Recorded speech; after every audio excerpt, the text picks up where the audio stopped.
Price the Lord.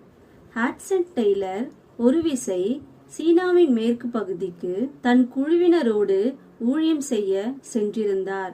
அந்த கிராமத்தில் குளிப்பதற்கு அறைகளோ தண்ணீர் வசதியோ கிடையாது. அருகில் இருக்கும் குளத்திற்கு தான் செல்ல வேண்டும்.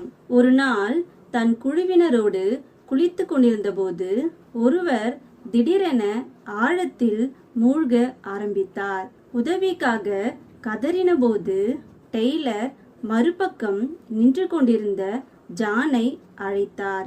காரணம், ஜான் ஒரு நீச்சல் வீரர். ஜான் அதை பார்த்து கொண்டிருந்த போதும் அதை பற்றி பதறவும் இல்லை, இறங்கி போகவும் இல்லை. டெய்லருக்கு கோபம் வந்தது. ஏ ஜான், அறிவில்லையா என்று கத்தினார். ஜான் அசையவே இல்லை.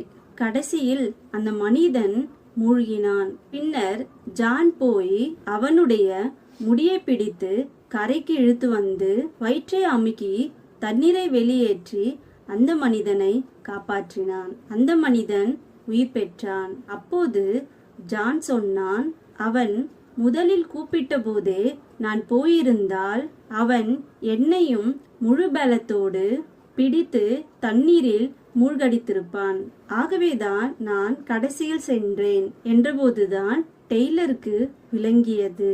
அதுபோல ஜெபம் என்பது தேவனுடைய சமூகத்தில் நாம் இயலாமையை ஒப்புக்கொள்வதுதான். நம் சுயபலத்தால் ஒரு காரியத்திற்கு முயற்சி செய்யும் வரை, ஏன் சிந்தித்து கொண்டிருந்தால் கூட தேவனுடைய கிரியை நாம் எதிர்பார்க்க முடியாது. எப்போது நாம் முழு இருதயத்தோடு ஜெபிக்கிறோமோ அப்போது தேவன் இறங்குவார், அற்புதங்களை செய்வார்.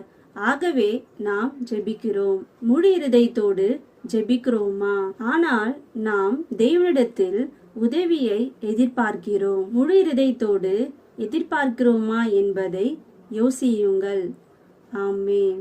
பாதைக்கு தெய்வம், பேதைக்கு வெளிச்சம், உந்தன் வசனமே.